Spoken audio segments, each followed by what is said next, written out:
The Earth is a fractured world, its cities divided by a yawning gap between the rich and the destitute.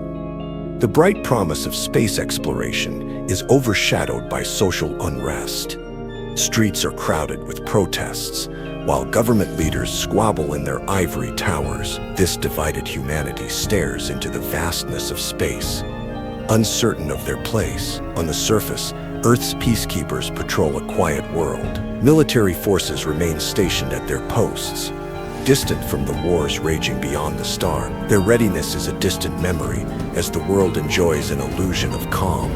But beyond the atmosphere, the galaxy churns with chaos. Earth remains blissfully ignorant of the gathering storm.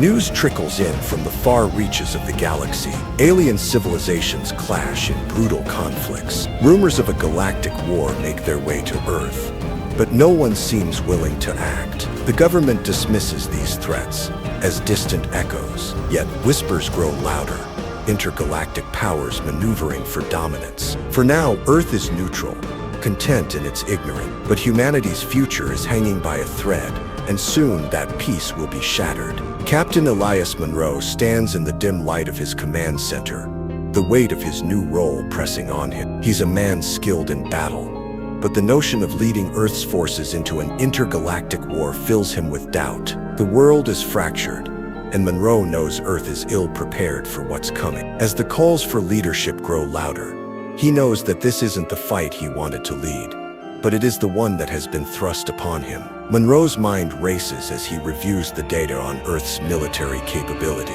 Outdated tech, shoddy defense systems, and a fragmented command structure.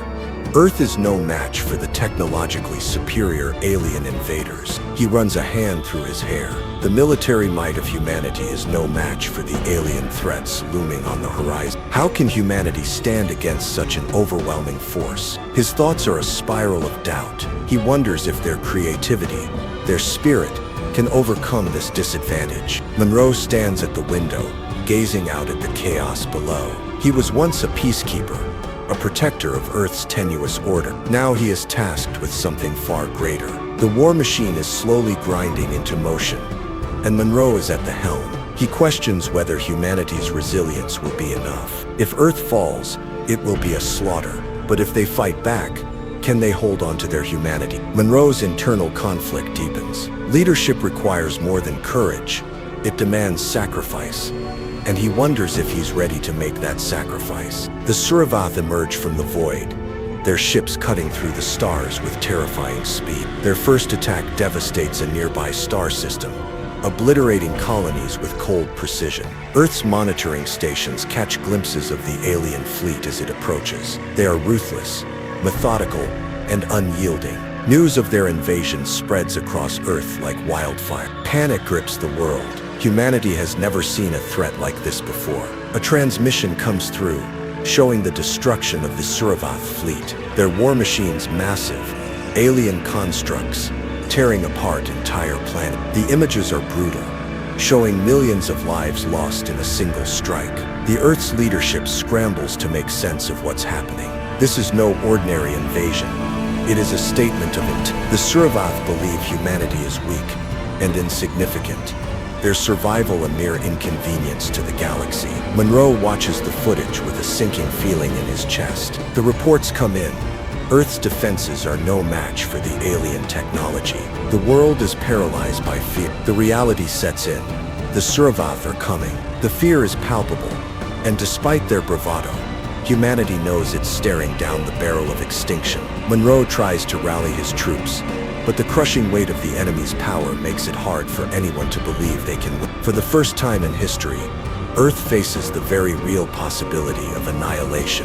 With little time left, the nations of Earth set aside their differences. Military bases that were once dormant come to life as forces are mobilized. Monroe oversees the assembly of the world's last hope, a united front, a coalition of the desperate. Weapons are stockpiled, and soldiers are trained in makeshift war rooms. Earth is not prepared, but this is all they have left. It's a desperate move, one that will either save or doom them. In the heart of Earth's largest military base, scientists work day and night. In every corner of the world, teams of engineers and tech experts scramble to develop new weapons, starships, and defensive systems that can match the Suravath's advanced technology. Earth's brightest minds push the boundaries of innovation, creating experimental technology and modifying outdated systems. There is no room for error, no time for failure. As the world holds its breath, humanity's ingenuity becomes its greatest weapon. The pressure is immense, but the stakes are too high to fail. People across the world rise to the occasion. Ordinary men and women volunteer, setting aside their fears to become part of the global effort. Farmers become soldiers. Engineers become tech specialists. Across the fractured world, humanity's spirit of unity grows stronger. Monroe watches this transformation with a sense of awe. Humanity's greatest strength is not in its technology or military, but in its heart, the unwavering determination to survive, no matter the cost. The stakes are higher than ever, but humanity is beginning to believe they can win. The world had never felt so fragile. High above the chaos, Earth's most powerful minds, military leaders, top scientists, and policymakers gathered in the sprawling, secure council chamber. Each face was tense, eyes filled with the burden of humanity's fate. The Suravath are coming, General Drake's voice echoed, his hands clenched in front of him, and we are woefully unprepared. Our weapons, our technology are far behind there. The room fell silent as the weight of that truth sank in. The Suravath, a brutal and unrelenting alien race, had already decimated colonies across the galaxy. Their warships were nigh indestructible, their strategies flawless. Earth, with its crumbling governments and outdated military, stood no chance. We don't have time for more research, Dr. Lin said, her voice quiet but unwavering. We need to use the Elysian. It's our only shot. The room stirred, whispers of doubt threading through the air. The Elysian, a prototype weapon still untested, was humanity's last hope. It was an advanced AI ship, capable of unprecedented combat, but no one knew if it would even work in the field. Launch it, Captain Monroe declared, his voice strong though his mind raced with doubt. We deploy the Elysian. Now, the council erupted into action. There was no choice. Earth's survival had already been set into motion, and they were about to place everything on the line. Captain Elias Monroe stood before the massive viewport, staring into the void. The dark expanse of space seemed indifferent to the tiny planet that was home to billions of lives. He could feel the weight of the world bearing down on him, literally. Commanding Earth's last-ditch effort against the Suravath, leading a ship he wasn't even sure would survive its first test, was a responsibility he had never imagined. He had been a soldier, not a savior. Monroe's eyes flickered to the Elysian, docked and ready to launch. It was sleek, beautiful, and terrifying, powered by an experimental AI that could potentially outthink any human strategist. It was humanity's final gambit, but was it enough? How can I ask my people to follow me into a fight we might already have lost? Monroe thought, gripping the rail in front of him. Every instinct screamed at him to find a way out, but there was none. The Suravath were on the move, and the countdown had already begun. But duty pulled at him. He had to lead. There was no alternative. We either fight, he murmured, or we perish. The Elysian's engines hummed to life, its sleek form cutting through the dark expanse of space, with a precision never before seen in human vessels. With its advanced AI core and human pilot neural interfaces, it was both a symbol of Earth's ingenuity and its last, desperate hope.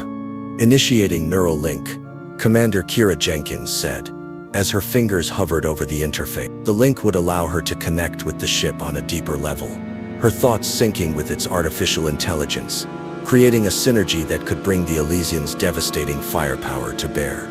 Monroe, watching from the command deck, could feel the tension ripple through the air. The AI was a mystery, its true potential unknown. Would it work?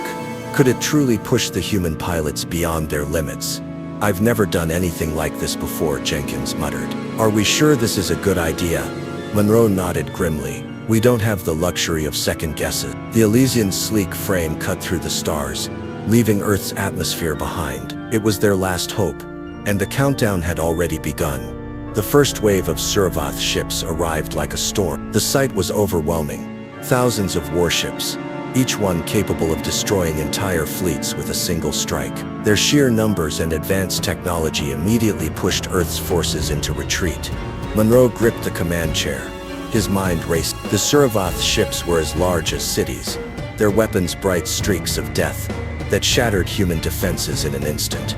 But the humans didn't back down. Monroe's forces fought back with every scrap of ingenuity they could muster. A fighter jet, nearly torn apart by a Suravath blast, veered off course to narrowly avoid a hit. A crew on the ground modified a defense system mid-battle, turning an ancient weapon into a new, desperate form of retaliation. It wasn't much, but it was all they had. "We can't let them see us break," Monroe said, through gritted teeth. "We fight until the end." The battle was a brutal spectacle. Humanity battered and outgunned, facing an enemy that seemed unstoppable. Yet, despite the overwhelming odds, the humans held their ground longer than anyone expected. They fought like the creatures they were: cunning, resilient, desperate to survive.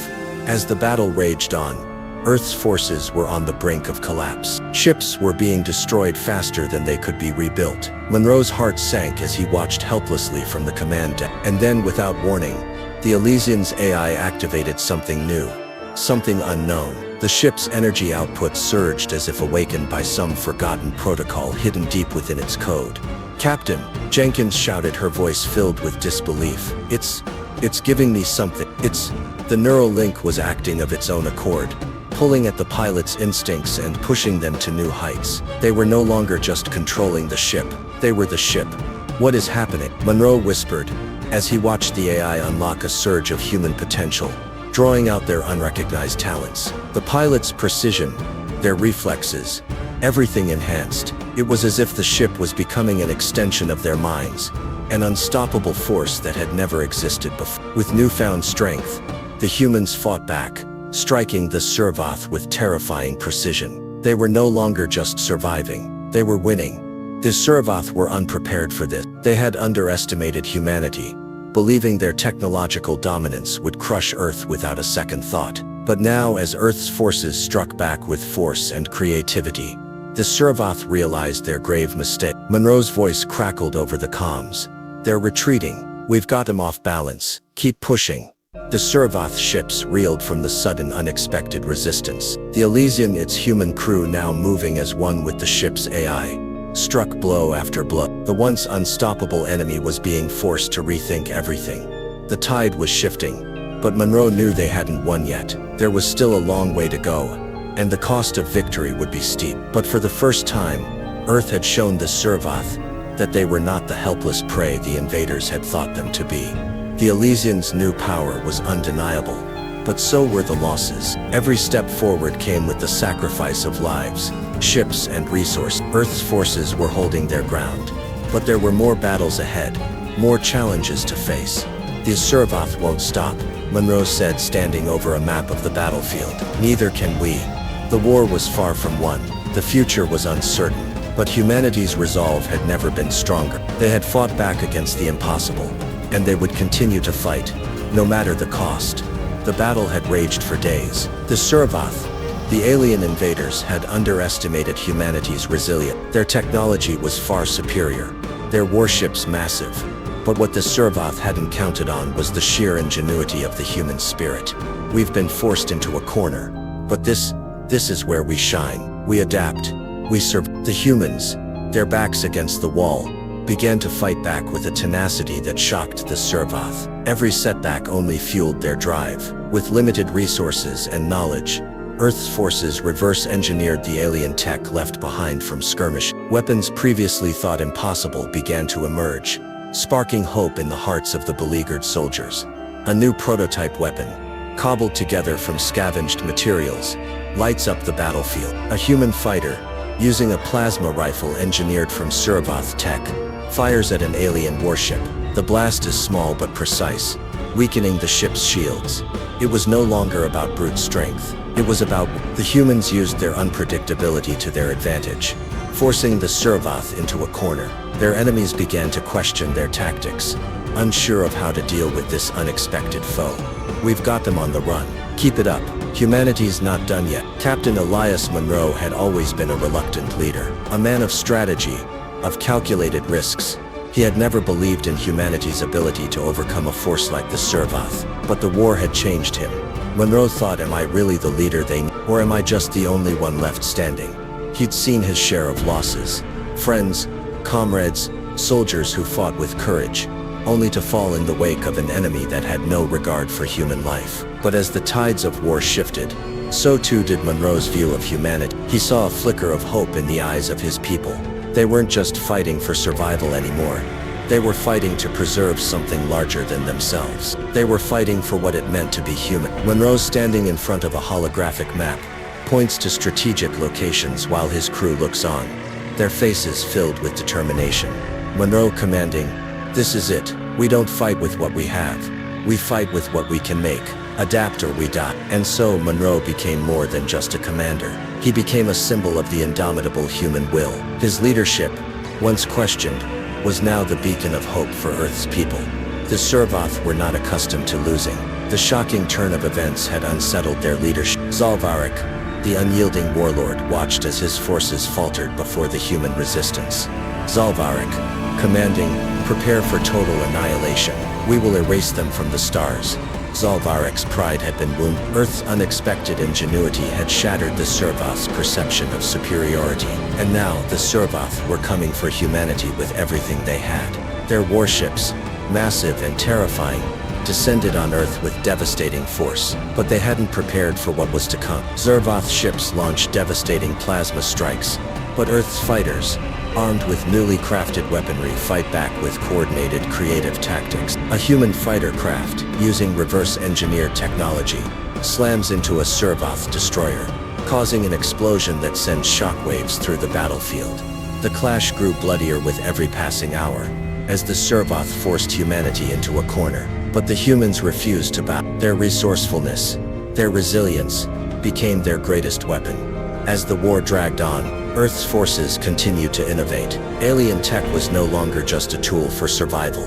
It was a weapon to be wielded. Every day they created new systems, new weapons. Humanity's creativity was becoming a nightmare for the Servath.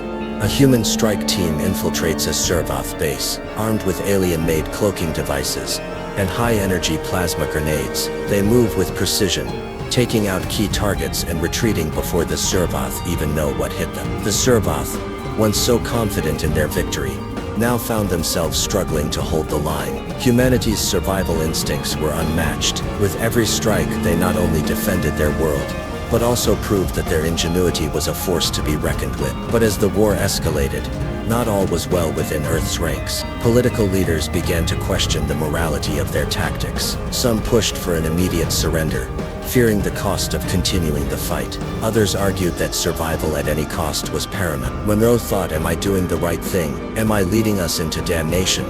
Or are we on the verge of something greater? Monroe was torn. His faith in humanity had been restored. But at what cost? The violence, the bloodshed.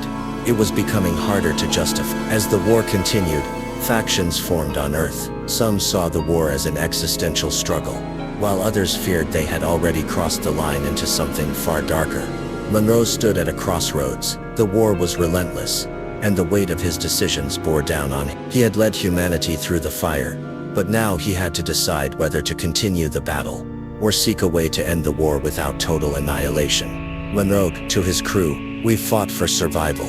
But at what point does survival become a war of annihilation? Is there room for peace, or is it too late?" The future of Earth hung in the balance. The choices Monroe made in the coming days would define the fate of not just humanity, but the galaxy itself. No matter how hard Earth fought, the Servath were relentless. They had underestimated humanity's ability to adapt, but they would not make the same mistake again. The war was far from over, and as the Servath pushed forward, Earth's forces were pushed to the brink. A battered Earth fleet, still recovering from the latest offensive, regrouped. The tension is palpable as the crew prepares for yet another engagement. The future was uncertain, but one thing was clear: humanity would not go quietly into the night. They would fight, adapt, and survive. No matter what comes next, we stand together, and we will not fall. The Earth's final defense is a sprawling network of makeshift barricades and hasty weaponry, surrounded by crumbling cities. The air is thick with tension, the sound of warship engines roaring overhead. Monroe stands at the helm, watching the Servath fleet close in. The planet's fate hangs by a thread, but the spirit of humanity burns brighter than ever. This is it, Monroe mutters under his breath, staring at the impossible odds. The battlefield is chaos, a maelstrom of explosions, cries, and the grinding of metal. Earth's makeshift weapons flicker with unrefined power as they are unleashed against the Siravoth warships. With their superior technology, the Siravoth strike back with devastating force, sending waves of Earth's forces into retreat. But humanity refuses to cower. Monroe's voice cracks over the comms. Hold your ground. We're not losing this. Not today. His orders are clear. Infiltrate the Siravoth command ship. Deal a crippling blow from within. As Earth's forces push forward, the realization sets in. The price of victory is high, and many will fall, but every loss strengthens their resolve. They fight not just for survival, but for the spirit of humanity itself. Monroe's mind works overtime, piecing together the Siravoth strategy like a puzzle. He sees a flaw, a crack in their invincible armor. Humanity, once outmatched, now has a fighting chance. His fingers dance over the console, sending a message to his crew. Target their weak points. Strike fast and hard. In a bold move, Monroe orders an unconventional strike, using Earth's limited tech to trigger a series of unanticipated attacks on the Siravoth's command structure. The Siravoth never expected humanity to think like this. The Siravoth warlord, Zalvarik, watches from his command ship in disbelief as his forces scramble to adjust. The battle is shifting, the tide turning in ways no one anticipated. The Siravoth, used to predictable tactics, struggle to cope with humanity's cunning and unpredictability. For a moment, it feels like Earth might just pull this off. The battle of minds has begun, and humanity is starting to win. The war reaches its breaking point. The Siravoth are desperate, but Monroe faces an even greater challenge. Should he continue relying on Earth's brute force, or trust in humanity's true strength, creativity, instinct, and raw determination? In the midst of chaos, Monroe makes the impossible choice. Shut down the... We do this by hand. His crew gasps in disbelief.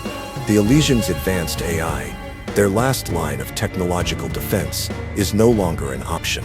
Monroe's eyes harden with resolve. We don't need machines to win this war. We have each other. We have our... As he shuts down the AI, a wave of uncertainty ripples through his crew. The choice is irreversible. They now must rely on their human ingenuity alone. The Siravoth never expected this. With the loss of their technological advantage, they begin to doubt themselves. The tides have truly shifted. Zalvarik seethes in his command ship, struggling to regain control of his forces. Humanity's resilience, once underestimated, is becoming their greatest threat. The Siravoth's strategies unravel, their meticulously planned attacks, now stifled by the humans' unexpected brilliance. A new strategy is deployed, one born of desperation. The Siravoth throw everything they have at Earth, hoping to overwhelm them with sheer force. But it's too late. Monroe's team, now operating with a chaotic and unpredictable edge, launches a final unanticipated assault. The battle lines fracture, creating an opening for Earth's forces to strike at the heart of the Siravoth command. For the first time, the Siravoth feel fear. The humans are not backing down. They are not just fighting to survive. They are fighting to prove themselves in a universe that has long underestimated them. Monroe stands among the wreckage, sweat and blood staining his uniform. He looks out over the battlefield, where Earth's forces are emerging victorious. The Siravoth are in retreat, their once indomitable fleet crumbling before humanity's raw determination. His heart is heavy with the weight of loss, but his eyes burn with pride. The battle is over, but the war has left its scars. We did it, Monroe whispers, but the words feel hollow. His mind drifts back to the decision to sacrifice the AI, to put his trust in the human spirit instead of technology. The realization hits. Humanity's strength is not in their weapons, but in their ability to adapt. Earth has proven its worth, not just to the Siravoth, but to the universe. The Siravoth retreat, their forces shattered by a humanity that refused to give in. The war, a brutal and costly struggle, ends with a decisive blow. Earth's forces stand triumphant, but the aftermath is one of reflection. As Earth celebrates its victory, a new era begins. Humanity is no longer seen as the weak, helpless species of the galaxy. They are a force to be reckoned with. Monroe stands at the front, leading the charge into the future. The Siravoth may have underestimated humanity, but they now know better. The galaxy will watch as Earth steps forward, not just as a survivor, but as a new power, born of sheer will and unrelenting spirit. The final blow struck against the Siravoth is not just the end of a war.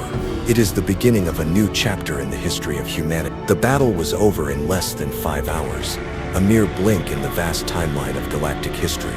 The Siravoth fleet, once impenetrable and all-powerful, now drifted in pieces through Earth's atmosphere. The shockwave of Earth's victory rippled across the stars, reaching every corner of the galaxy in an instant. Monroe stood at the edge of the command deck, his eyes scanning the remnants of the battlefield. Earth had done. The Siravoth, invincible, unbeatable, had been driven back, forced to retreat. The sheer speed of the victory stunned even the most optimistic generals. It wasn't supposed to happen this way, but humanity's ingenuity, their stubborn refusal to yield, had turned the tide in the most improbable of ways. But as the cheers echoed in the background, Monroe's heart weighed heavy. He couldn't feel pride in this moment. The cost had been too high.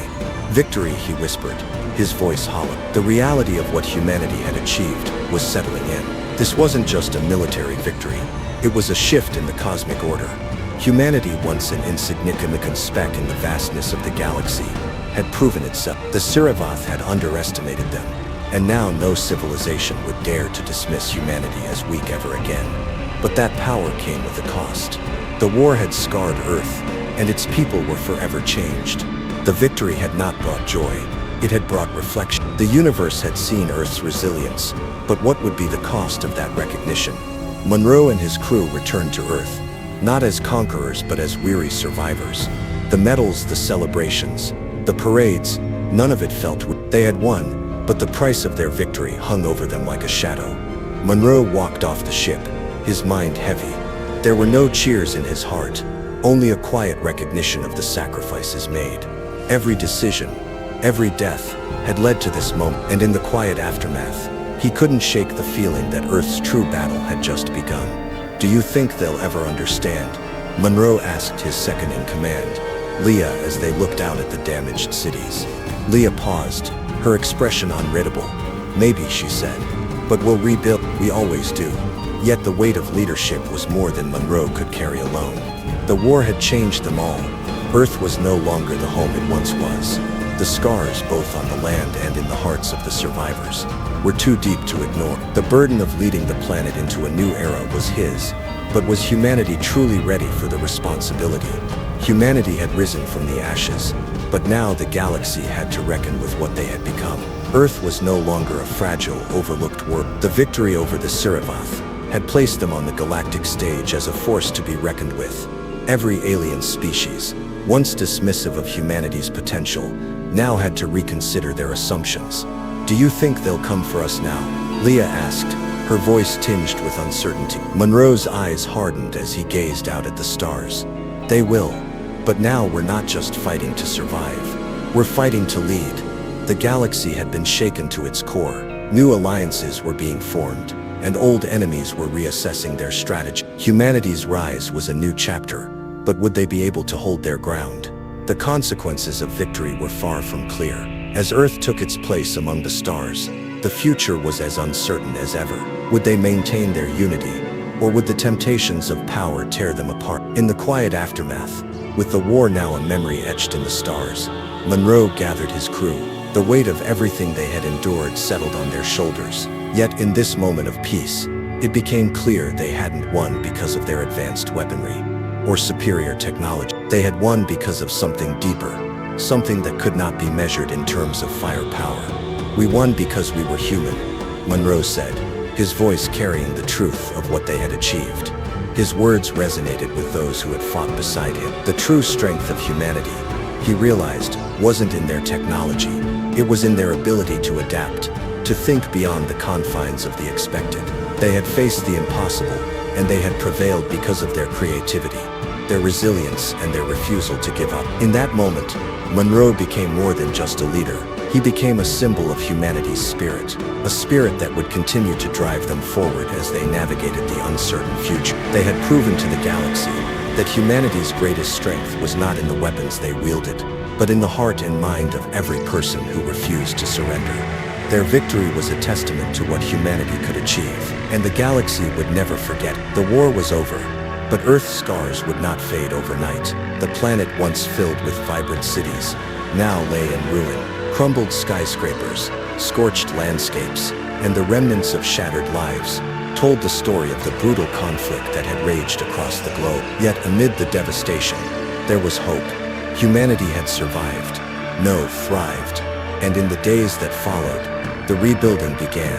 People once divided by nations, cultures, and ideologies now worked together, united by a single powerful force: their shared survival. The streets that had been barren with fear and sorrow were now alive with purpose and resolve. Construction crews, scientists, engineers, and civilians alike poured their efforts into restoring Earth, each brick and beam a symbol of humanity's indomitable will. "Look at this," Monroe said as he surveyed a newly constructed building. "We've rebuilt what we thought we lost. Together." His voice carried the weight of the years that had passed, of the lives lost, and of the struggle for a future. The spirit of unity, born from the fires of war, was something humanity would never forget. The cities slowly began to take shape again, stronger, more resilient. But it wasn't just the physical rebuilding that mattered. Humanity's heart had been scarred, yet they had risen from the ashes, forging a new world in the aftermath. Their resilience was their greatest weapon, and it would serve them well as they faced the unknown challenges of the future. Earth was stronger, not just in infrastructure, but in spirit. The war had changed them, but it had also united them in ways they never thought possible. Across the galaxy, the shockwaves of Earth's victory echoed. The Siravath, once thought invincible, had been defeated in a matter of hours, their massive empire reduced to rubble. Species across the stars had underestimated humanity, believing them nothing more than primitive, fragile beings. Now those same species were scrambling to understand how the humans had accomplished the impossible. The first emissaries arrived, cloaked in the regalia of their respective empires, their eyes wide with disbelief. They had witnessed the collapse of the Siravath, but none of them could fathom how humans had pulled it on. Their ships were smaller, their weapons less advanced, their tactics primitive by galactic standards, but somehow they had outsmarted and outlasted an empire that had conquered countless worlds. The galaxy's leaders wanted to know how. What had driven humanity to victory? Monroe, standing before the council of alien leaders, felt the weight of their scrutiny. They were curious, yes, but there was something else beneath their questions: fear. The balance of power had shifted in ways none of them had predicted. Earth had entered a new era, not just as survivors, but as players in a game they had once been excluded from. "How did you do it?" a Threxian ambassador asked, his voice laced with intrigue. "How did a race so young defeat the Siravath?" Monroe stood tall, meeting the alien's gaze. "We adapted," he said simply. "We never gave up." And in those words the galaxy understood. Humanity's true strength wasn't in their weapons or technology, but in their ability to think, to evolve, and to overcome. As emissaries departed, the galaxy began to recognize what humanity had become. A new power was rising, one that would forever alter the intergalactic landscape. Humanity's victory had reshaped the cosmos, and the political dynamics were beginning to unravel. What did the galaxy do with a species capable of the impossible? The victory had brought more than just recognition. It had fostered a new hope, one that bridged the divide between species. Alliances were formed, tentative at first, but with the shared understanding that humanity could be an asset, not just to the galaxy's defense, but to its future. What began as war had evolved into a new era of cooperation. Monroe stood at the helm of this fragile peace, the weight of leadership once again pressing on his shoulders. The creation of the Intergalactic Coalition, with Earth at its center, was a monumental step forward. And yet Monroe couldn't shake the feeling that the peace was a temporary truce, one built on mutual respect but fragile nonetheless. "We're not alone anymore," Leah, his second in command, said as they reviewed the diplomatic proposals flooding in from various species. "But that doesn't mean everyone's happy about it." She was right. While the alliance held great promise, the galaxy was still filled with threats. Old enemies, new rivals, and power-hungry factions, all watching humanity's rise with suspicion. The question wasn't whether the alliance would hold, But for how long? The first steps had been taken, but it was clear that the peace was as much a gamble as it was a victory. Monroe knew the alliance was necessary, but its future was anything but certain. New threats loomed, and the galaxy's shifting power dynamics promised future struggle. Cooperation had begun, but so had the seeds of conflict. In the quiet aftermath, Monroe stood alone on the observation deck, staring out at the stars. The war had ended, but the true battle was just beginning. The future of humanity, no, the future of the galaxy, was now in his hands. "We've done the impossible," he said quietly, his voice barely above a whisper. But the next phase, that's where the real test begins. Monroe understood now that the victory over the Suravath was just the first chapter. Humanity had earned its place among the stars, but now they would have to navigate the complexities of galactic politics, face new enemies and forge alliances that could either lead to peace or to war. But one thing was certain: humanity's future would not be defined by the past. It would be shaped by the choices they made in this new era. The galaxy will never be the same, Monroe thought, his gaze steady. And neither will we. The story of humanity had only just begun.